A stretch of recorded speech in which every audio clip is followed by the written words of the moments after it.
Yar, Captain. We have received a query from yonder vessel. What does it mean to tune a radio? Yar! Make him walk. Whoa. We don't have access. Oh, you're right. Could you have him clean the floor or something? Keep it down, buddy. Okay. What does it mean to tune a radio circuit, and why is it helpful? If only you were born 200 years later, you might understand what that's saying. Where'd David go? To understand this question, let's first set the stage. Today, wireless communication is all around us. Phones, Wi-Fi, radio, everywhere. But how did we get here? To understand that, let's go back about 200 years. Our story begins in 1874 with the birth of a boy named Guglielmo Marconi. Now, if you can't tell by the really bad accent, he was Italian. His mother was Irish, but his dad was a successful Italian landowner, so they were pretty well off. And growing up, the family would travel a lot, and Marconi ended up learning several languages during this time. Now, Marconi was also very interested from a young age in electronics and in physics. At the time, a new form of communication was sweeping across the world, Morse code. For the first time in human history, messages could travel miles in virtually no time.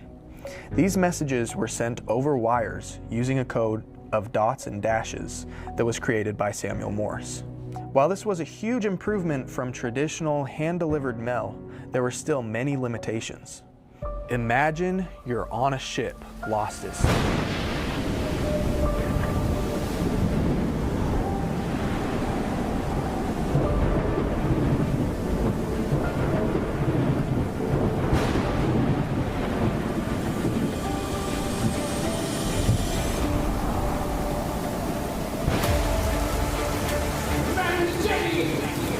Morse code was sent electronically over a wire, so without a wire to transmit the signal, there was no way to send or receive distress signals. What's that voice?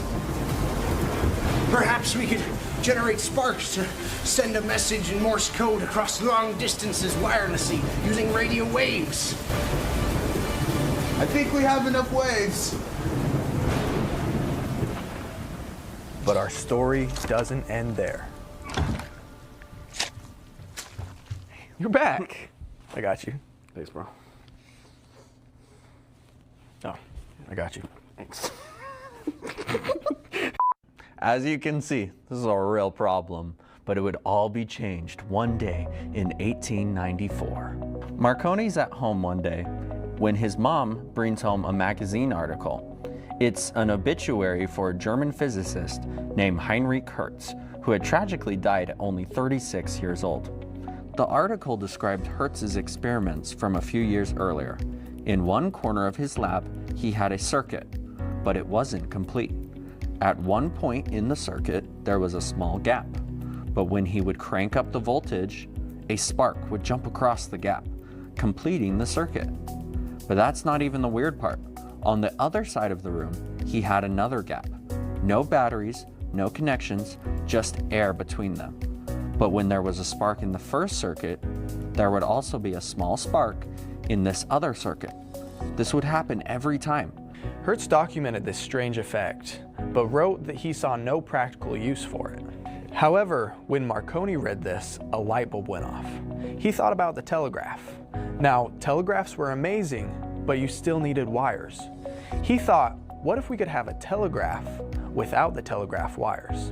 What if he could use this strange effect that Hertz documented, which we now call radio?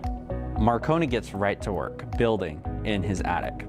He builds a spark gap generator, he gets antennas, ground connection, all of this, but most importantly, a telegraph key to transmit these radio waves. 1 year later, at only 21 years old, Marconi sends the first wireless telegraph message. He transmitted it over a hill at his family's estate, and it traveled over a mile long. The next year, he moved to England and worked with the British Post Office and military, setting up several different systems for transmitting Morse code. Now, he was able to get these systems to transmit about 5 miles. But when he tried to go much further than that, he started running into some problems, where the radio signal being generated wasn't strong enough to be picked up on the other end. Now, it was about this time that he heard about some research that was being done by another inventor named Nikola Tesla. Tesla was experimenting with similar spark gap generators, and he found that the typical spark gap generator that most people had been doing was pretty inefficient. It would transmit a whole bunch of different frequencies at the same time. Think of this like trying to have a conversation. Wait, are those mountains? But then people are in the room yelling. Is that a penguin?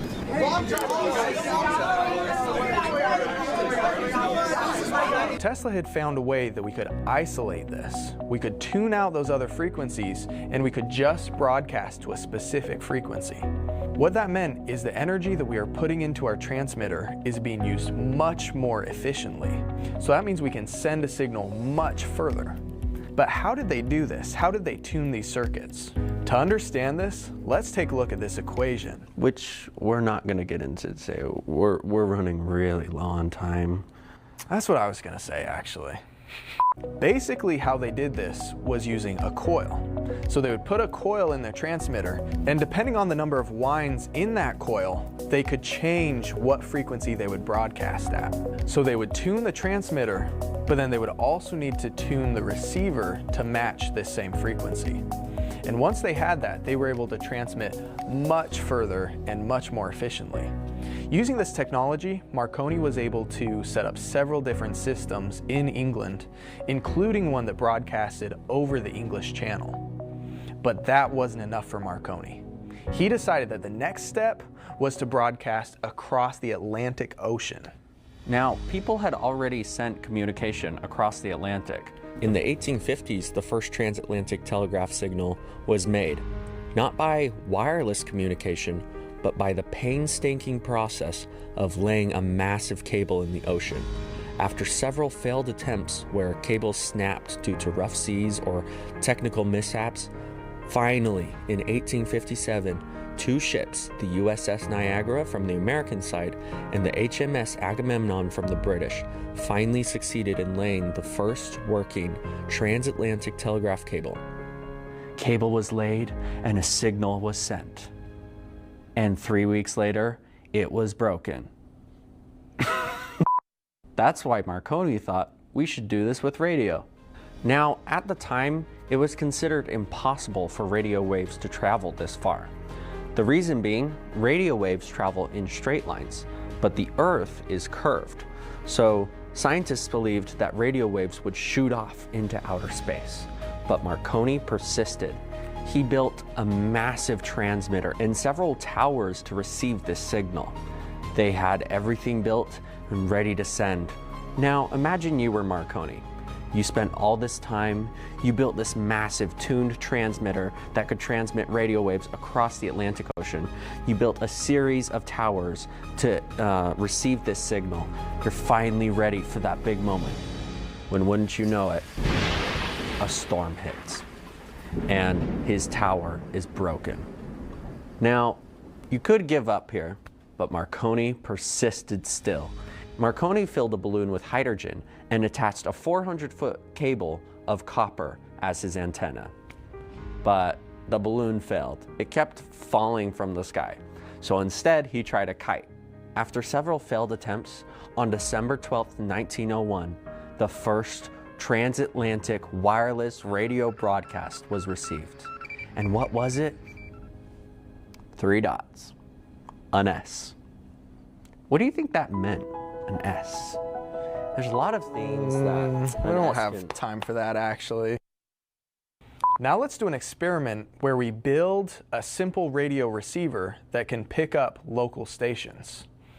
To do this, I think we need the inventioneer. Inventioneers!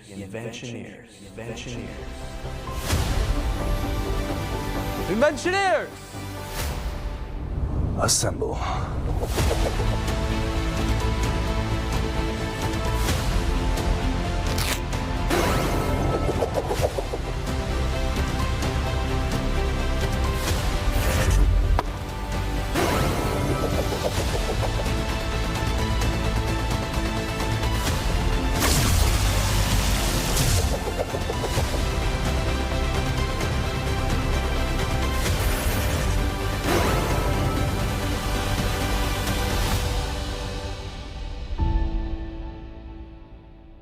We showed the Ventioneers our schematic. Interesting. All that was left to do now was to start building.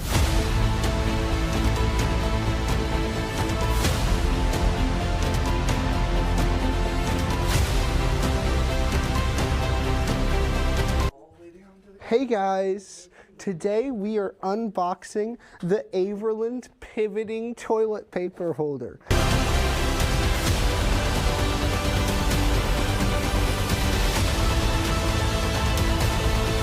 You see that? You hear that sound?